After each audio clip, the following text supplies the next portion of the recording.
वक्रतुंड महाकाय सूर्यकोटि समप्रभ निर्विघ्नं कुरु मे देव सर्वकार्येषु सर्वदा। सर्वमंगलमांगल्ये शिवे सर्वार्थसाधिके शरण्ये त्र्यंबके गौरी नारायणी नमोस्तुते नारायणी नमोस्तुते। 12 ही राशियों के फल का कथन बताया जा रहा है। सूर्य धनु राशि में रहेंगे, 14 जनवरी को मकर में जाते हैं, तो यहां तक के 14 जनवरी तक धनु राशि में रहेंगे। मेष राशि के लिए सूर्य नवम स्थान में जाएंगे। मेष राशि से सूर्य नवम पुण्य कारक समय माना जाता है। जब भी धर्म स्थान में सूर्य आ जाएं तो पुण्य कारक समय आपके जीवन काल में यह 1 महीना जो है आप नए नए आयोजनों को करेंगे। और ये प्रायः बता ही दिया गया है। मैंने जब भी कोई फलित किया है तो उसमें चंद्र ग्रह को सम्मिलित नहीं किया है। कारण मैंने बता ही दिए हैं। वजह यही है कि चंद्रमा पूरे महीने में अन्य 12 ही राशियों में भ्रमण करते हैं, तो हर 2.25 दिन में उसका फल जो है वो परिवर्तन हो जाता है। तो इसलिए चंद्र ग्रह को छोड़ करके अन्य 8 ग्रहों के फलों का यहाँ पर आपको बताया जा रहा है। इसी तरह से मंगल भी 27/12 से मंगल का फल जो कल इसके पूर्व जो बताया गया था मेष राशि में, सूर्य नवम भाव में रहेंगे, मंगल भी नवम भाव में आएंगे। लेकिन कब से आएंगे वो? 27 दिसंबर से 5 फरवरी तक के सूर्य नवम भाव में रहेंगे। अब मंगल अगर नवम भाव में है तो यह जो है मंगल जब भी नवम भाव में जाते हैं तो मंगल की जो दृष्टि है वह द्वादश भाव में, तृतीय भाव में और चतुर्थ भाव में। पर यहां पर नवम स्थान में जाने का लग्नेश अर्थात राशि स्वामी नवम भाव में है, तो ये तो उत्तम फल प्राप्त होता है कि राशि स्वामी का स्थान उत्तम है। पर अष्टमाधिपति भी मंगल होने के कारण ये जहां कहीं भी जाते हैं तो उस कार्य से संबंधित, उस बात से संबंधित पीड़ादायक हो जाती है, उस स्थान को बिगाड़ देते हैं। पाप स्थान का अधिपति जहां पर भी जब भी जा करके बैठेंगे स्थान को बिगाड़ेंगे। तो नवम भाव का मंगल जो है मेष राशि के लिए नवा मंगल, ये कब तक? 5 फरवरी तक के ये पीड़ाकारक रहेगा।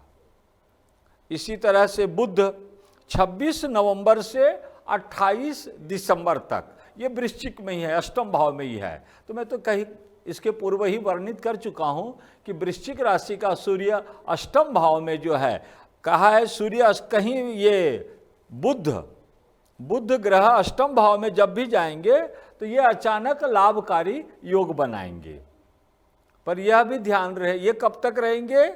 बुध 28/12/2023 तक के ही रहेंगे। इसके बाद 28/12 से 7 जनवरी तक ये वक्र होकर के पुनः, अब ये 28/12 तक रहेंगे, 26 नवंबर 2023 से 28/12/2023 तक के बुध अष्टम नहीं नवम भाव में ही रहेंगे।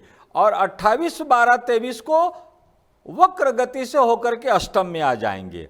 तो दोनों ही सुख कारक है। बुध अष्टम में आ जाएंगे तो वहां पर भी अर्थ प्राप्ति कारक है, और बुध नवम में भी जाएंगे तो भी अर्थ प्राप्ति कारक है। दोनों ही सुख कारक माना गया है। तो बुध से निश्चिंत रहें। बुध के स्थान जो है अष्टम और नवम, ये 7 जनवरी तक स्थिति बनी रहेगी। अब पुनः 7 जनवरी से 1 फरवरी तक ये पुनः फिर नवम भाव में रहेंगे। तो कहने का तात्पर्य यह है कि आपको 26/11 से लेकर के 1 फरवरी तक बुध ग्रह से आप निश्चिंत रहें। अष्टम में हैं अभी, अष्टम से नवम जाएंगे, नवम से फिर पुनः अष्टम में आएंगे, अष्टम में रहेंगे और फिर नवम में जाएंगे। तो बुध जो है मेष राशि के लिए ये 1 फरवरी तक के शुभ फल कारक है। बुध से आप निश्चिंत हो जाइए। पीड़ा कारक जैसे कह दिया सूर्य है और मंगल है। तो सूर्य तो पुण्य कारक है। पुण्य कारक का मतलब है धार्मिक, धर्म के प्रति आप जुड़े रहिएगा। मंगल वहाँ पर पीड़ा कारक बना हुआ है, बुध प्लस है। अब आ जाइए गुरु। तो प्रायः है तो बता दिया है कि गुरु जब भी लग्न में ही अगर होता है तो ये भय व्याप्त करवाता है। राशि में होता है, अगर मेष राशि में गुरु अभी अप्रैल तक रहेंगे तो ये अब किस वस्तु का भय है, इसकी ये अनंत है, क्योंकि हमारी इच्छाएं अनंत है तो परिणाम भी अनंत है। जब परिणाम अनंत है तो परिणाम में किस परिणाम का भय हम लेकर के बैठे हैं मस्तिष्क में, यह कहना मुश्किल है। लेकिन हाँ, अंततः फल यही है कि बुध प्रथम भाव में है तो एक चिंता का विषय बना रहता है। बृहस्पति का यही फल रहेगा मेष राशि के लिए। अब आ जाइए शुक्र। शुक्र की स्थिति 29/11/2023 से 24/12/2023 तक ये तुला राशि में रहेंगे, अर्थात 24 दिसंबर तक के तुला राशि में रहेंगे, सप्तम भाव में रहेंगे। और 24 दिसंबर से 18 जनवरी 2024 तक के ये अष्टम भाव में रहेंगे। तो थोड़ा सा आप लोग भी मैनेज किया कीजिए कि पंडित जी किस ग्रह का कब तक के फलित किए हैं, तो ये ध्यान रखा कीजिएगा। हम तो प्रायः तारीख बाई तारीख ही दे रहे हैं कि ये ग्रह पहला दूसरा तीसरा क्या हो रहा है, मुझे केवल उसका ही फल आपको उपलब्ध कराना है। जानकारी केवल इतनी देनी है कि कौन से ग्रह किस भाव स्थान पे कौन से नंबर पे आ रहा है और वो हमारे लिए क्या लेकर के आ रहा है, बस इतनी जानकारी आपको रखनी है। घबराने चिंता करने की बात नहीं होती है, ये सब चलते ही रहते हैं। तो ये सप्तम भाव में जब भी शुक्र आते हैं, सप्तम स्थान का शुक्र अपने कहते हैं कि जो हमें 7वें स्थान का वैसे लग्न कुंडली से कारक ग्रह बताया गया है, परंतु चिंता का विषय बना देता है। तुला राशि के 7वें घर का शुक्र चिंता कारक बना दिया है और साथ में 8वें में जाएगा तो शत्रु भय कारक बना दिया। अष्टम भाव में शुक्र शत्रु को भय देने वाला होता है। अष्टम भाव का शुक्र जो है वह भी अच्छा नहीं माना जाता। और सप्तम के अंतर्गत ये कह सकते हैं कि सब तुला राशि का स्वराशि का शुक्र है तो मान सम्मान में ठेस नहीं पहुंचेगी, यानी दिक्कतें आएगी पर मान सम्मान में ठेस नहीं पहुंचेगी, मान सम्मान की वृद्धि होती रहेगी। तो ये सप्तम से लेकर के अष्टम तक के शुक्र सप्तम स्थान में और अष्टम स्थान में, अष्टम में जाएंगे वहाँ सावधानी बरतनी है कि भाई किसी भी प्रकार का हमारे कुटुंब में हमारे परिवार में अघटित घटना, अघटित का मतलब जिसको सोचा ही नहीं था, ऐसे घटनाओं का समावेश अष्टम में शुक्र जाने के बाद में हो जाता है। जबकि अचानक लाभ भी होता है, लेकिन लाभ से ज़्यादा अगर हानि हो जाए तो इंसान लाभ को भूल जाता है। यह हानि जितनी हुई है उससे ज़्यादा लाभ हो जाए, लेकिन हानि तो हानि होती है, परेशानी तो परेशानी होती है, चाहे जिस रूप में आवे, अर्थ के रूप में आवे और परेशानी भी आ रही है। तो सप्तम भाव के अंदर मान की वृद्धि करता है और अष्टम भाव में एक प्रकार का चिंताग्रस्त कर देता है। तो इस तरह से शुक्र का फल। अब शनि, शनि का फल जो है ये तो कुंभ राशि का शनि आने वाले कहते हैं वर्ष भर जो है यहीं रहेंगे, 2025 में ही है। तो मेष राशि के लिए 11वें स्थान में शनि है और 11वें स्थान में शनि सुख कारक, लाभ कारक बताया गया है। शनि को धन प्राप्ति, प्राप्ति शब्द दिया है, अर्थात कर्म कर्मेश, क्योंकि कर्म का अधिपति लाभ स्थान में है, तो कर्म के द्वारा, और कर्म भी कैसा, शनि जो है वो सेवक की तरह काम करते हैं। यानी ठीक है आपको पद और प्रतिष्ठा बड़ा नहीं मिल रहा है तो छोटे पद में भी छोटे कार्य को भी करके आप, लघु कार्य को भी करके आप अच्छे धन की प्राप्ति कर सकते हैं। तो ये मेष राशि के लिए शनि के 11वें स्थान का यह फल है। इसी तरह से राहु, राहु मेष पर ही है और केतु तुला पर है, तो ये 28 नवंबर से परिवर्तन होगा। मेष राशि के लिए 12वां राहु 28 नवंबर से आ रहा है, तो ये ध्यान में रहे। 12वां राहु जो है मेष राशि के लिए यह भी एक चिंता का विषय बना देता है।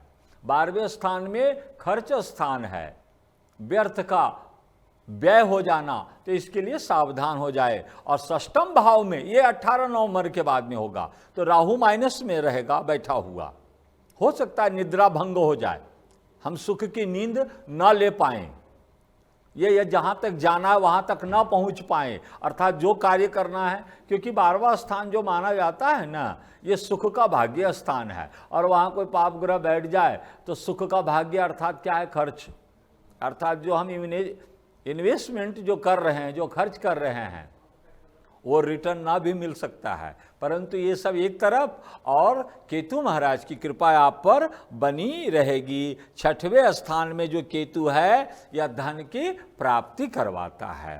तो आप मेष राशि के लिए इस तरह से आने वाले समयों में ऐसे फल उदित होंगे। कुछ ग्रह माइनस, कुछ ग्रह प्लस, ये होते ही रहते हैं, सतत परिवर्तन होते रहता है। व्यक्ति का स्वयं का निर्णय शक्ति, यानी सारे कार्य जो है कुंडली में, प्रत्येक कुंडली में निर्णय, जिसको पंचम स्थान निर्णय शक्ति कहते हैं, निर्णय शक्ति से फिर भाग्य की शक्ति, ये दो त्रिकोण शब्द दिया गया। त्रिकोणाधिपति ग्रह अगर उत्तम बैठे रहे हमारे, तो हमारे जीवन में देखो प्रतिदिन ठंडी बहुत आती है तो वो जाती थोड़ी है, हम अपने कंबल ओढ़ लेते हैं। तो अपनी रक्षा आप स्वयं निर्णय के द्वारा करते हुए आगे बढ़ें। मेष राशि का फल कथन किया गया, और आगे की जानकारी के लिए इसी तरह से चैनल से आप जुड़े रहें, और विशेष कोई जानकारी अगर उपलब्ध कराना है तो नंबर दिए जा रहे हैं, इससे संपर्क बनाएं। आज के लिए इतना ही। जय श्री कृष्ण, जय श्री कृष्ण, जय श्री कृष्ण।